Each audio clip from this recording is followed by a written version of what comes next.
Welcome to Content Marketing Engineered, your source for building trust and generating demand with technical content. Here is your host, Wendy Covey. Hi, and welcome to Content Marketing Engineered. On each episode, I'll break down an industry trend, challenge, or best practice in marketing to technical audiences. You'll meet colleagues and industry friends of mine who will stop by to tell you their stories. And my goal is that you leave each episode feeling inspired and ready to take action. Before we jump in, I'd like to give a quick shout out to TREW Marketing. TREW is a content marketing agency based in beautiful Austin, Texas, and serves companies focused in technical industries. For more information, visit trewmarketing.com. And now on with our podcast. Sales and marketing alignment. It's a big buzzword. We all know it's important that sales and marketing work as a team. We know that companies that have close relationships between these two organizations achieve greater revenue and work more efficiently. But really, the devil is in the details of how to form a strong relationship between sales and marketing. What types of activities should they do together? And that takes really understanding the goals that each other has, how you work, and how you can complement each other. So today I've invited in a sales executive, and I'm just going to get into his head a little bit about what he thinks about marketing, how they work best, what he wished he got more out of marketing, and his view on what some of the most important content pieces and media channels are for him. Let's do this. Hey, everybody. Today I'm here with Todd VanGilder. He's the Vice President of Business Development for WTI, a SurTech company. Welcome to the show, Todd. Thanks for having me, Wendy. I am super excited to have our conversation today and get in the head of a career technology sales guy. So get ready. Oh boy, that's scary. Lots of questions for you. All right. All right. Well, I just to set up what we'll talk about today, the buzzword is sales and marketing alignment, right? Everybody says sales and marketing need to align. They need to work as a team. It'll make everything better. It'll grow revenue. We'll work more efficiently. We'll solve world hunger. Sounds awesome, right? It does.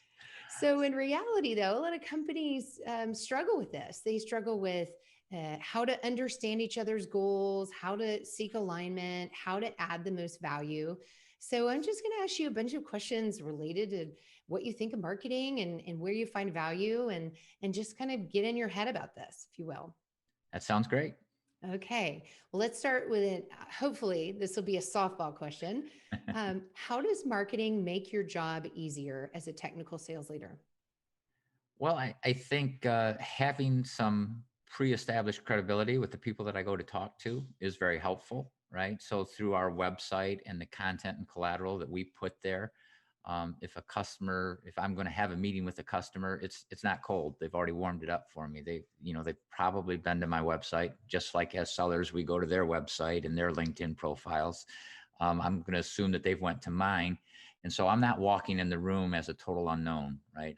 I'm somewhat of a known commodity when I walk in the room, and that's very helpful. And they know you because of the website, because of perhaps content assets they've looked at, things of that nature. What about data? Do you have some background data on that customer that marketing is collected and served up to you as well? Yeah, about in 2012, I think it was, we did a website redesign, and the back end to that is HubSpot, and TREW is the company we happen to use for marketing. They're a great company, and they kind of specialize in engineers. So, when they made that choice, that gave us some analytical data. And as engineers, we geek out on that stuff, right? So I can see how many times somebody's clicked on something, what content they've downloaded, because we gate a lot of our contact. And so I can get some information about them and kind of see their journey before I reach out and talk to them. And we've even got implemented workflows inside of HubSpot on the sales side, because we're using it for sales as well now. And we've implemented some scoring things in there so we can, based on how many things they've clicked on and what marketing content they've ordered, we score it up so that when we want to reach out to somebody, we can see what their journey's been, and we can see that they're reached the level where it's time for us to, maybe give them a personal call. Great. And so tell me a little bit about that first outreach. Do you normally, I mean, I guess it can't be in person these days, or that not likely anyway. What does that look like? And, do you have any supporting content that you lean on to help you do that piece of your job more efficiently? Yeah, I mean, I think especially now, understanding how to collaborate with us, understand how to work with us, understanding how to engage a company like WTI, where everything we do is pretty much custom. It's not like we have a lineup card and spec sheets that we can send you. So having content to support that in advance of that first phone call, or even afterwards to support what you've talked about, it's really helpful. One of the challenges for us in our field is that a lot of times our customers don't know how to tell us what they want. They don't have good requirements documents or RFQs or things like that. For example, we have a piece on our website that we did about how to get a PO to us and tell us what you want when you don't have any idea how to do it. Right. So Here's how to make our job easier, but exactly. yours too, right? Your life will Yeah, be easier exactly. also. Exactly. Brilliant. Because that's a scary thing, right? I don't have a sow. I don't have this. How can I engage you and get you to help me when I don't even know how to describe to you what I want? And we can do that. And so talking about that and then having the documentation that supports that conversation is very helpful. That makes sense. I know that WTI has the types of clients you work with typically have pretty long sales cycles. Tell me about, like, how long are they, and how do you try to stay top of mind during that cycle? They can be very long. I mean, it can be a year from the first engagement to the first PO, or longer, or it can be 6 months from when we quote it to when we actually get that work. So I mean, the website is helpful, right? With the HubSpot behind it, I can see, have they been to my website recently since I've talked to them? Are they still interested in us? And tracking that information in HubSpot is very helpful as a CRM tool, right? We can show our emails, we can show our meetings in there, we can see when they haven't been to our web, or what they've looked at on our website and things like that. So knowing that they're still interested and seeing their journey at my fingertips with the HubSpot tool is very helpful. I gotcha. What about buying teams? Is that a norm or an exception that you have to work with a diverse team of people that all have a say in whether or not you're hired? That is the norm. Oh boy. Yeah, yeah. I would like to say no. The guy I'm talking to is going to make the decision all by himself, but that's not the case. And that's a part of the sales process, right? Is to try and get in front of all those decision makers and not have my contact trying to sell me to them. That's not their day job. It's our day job. Hmm. And so convincing them that, we are authentic and that we are willing to collaborate and that we do understand your problem is important to get to those decision makers, and having those types of contents on our website and marketing materials to support that's very helpful as well. Gotcha. I know that our clients will talk to us a lot about, well, do you ever work with purchasing managers? Or what about the VP? And so we talk a lot about, okay, you have the specifier who's normally the engineer, and then let's talk about these other personalities and the types of messages that they need to hear, because it's, of course, not always the same. That's true. And then we, not to get too markety, but personas, we have defined these different personas, and we define our content on our website for those personas. So it's not just the engineer that has testing responsibilities. That's often our foot in the door. But having collateral there for that buying guy who's more of a financial business type kind of mindset is also important. So we definitely try to have content on our website for both those personas. Great. Not every salesperson understand the mechanics of how marketing works. So it's so cool to have you on the show today, because you get both sides of this. So Yeah. let's talk a little bit about account-based strategies. So the situation in which you have a foothold inside of an account, maybe within one division, and you're looking to spread to other divisions within the account. What types of tactics have you found work well? And what advice would you give to marketers that are looking to, help their salespeople do this? Yeah, that's it's fairly new to me. Everything's new to me. I've only been in sales for 3 years and marketing as well.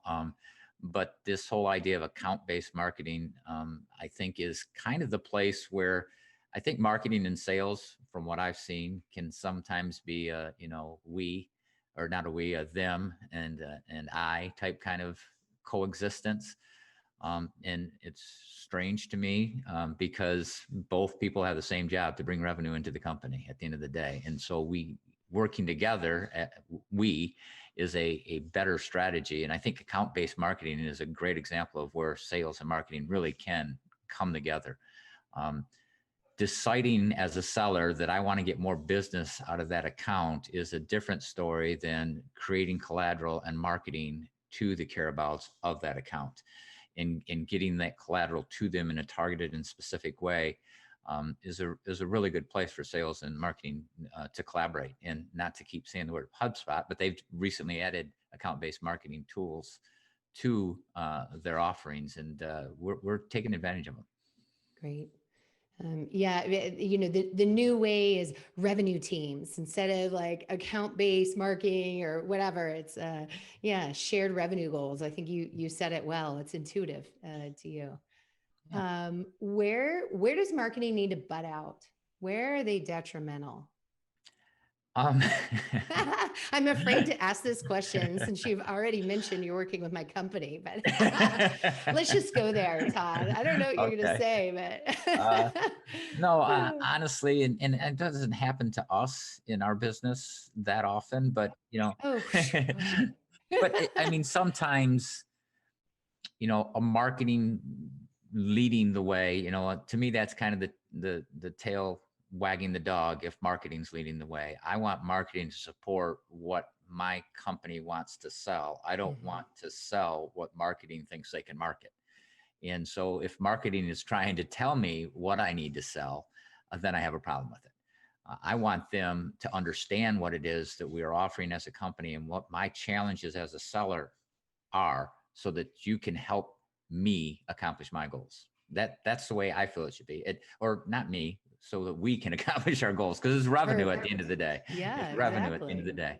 Very fair. And, I know that companies will come to us sometimes wanting to hire TREW Marketing for marketing support, and they'll expect us to tell them what verticals they should pursue or application areas. I back off. No, that's not my job. Right. You need to tell me. That's your business strategy. It's not your marketing strategy. So very good. Well, where can people go to learn more about you and WTI? You can start at our website, wymanntech.com. If you reach out through the contact button or download a form or anything like that, I will know about it. And when it seems right, based on my scoring system, I will reach out to you, or you can reach out to me directly if you choose to do so. Very good. And any parting advice for marketers listening who are struggling to, get over that hump with their teamwork with sales? I think that the advice I would give, and it's been my philosophy my whole life, whether it was personal or professional, whether it's sports or a social gathering, it's a team, creating a team environment, a collaborative team environment, just like the one you want with your customer. Just creating that type of relationship between sales and marketing is important, because we have the same goals at the end of the day, right? Yes, we do. All right. Well, thank you, Todd. I appreciate you being here today. You're welcome. Thank you for having me. Visit TREWmarketing.com/podcast for notes and resource links from today's episode. While you're there, learn other ways to grow your business with content marketing, from educational resources such as self-paced training to hands-on services by the expert TREW Marketing team. You can also order my book, also named Content Marketing Engineered. Thanks, and have a great day.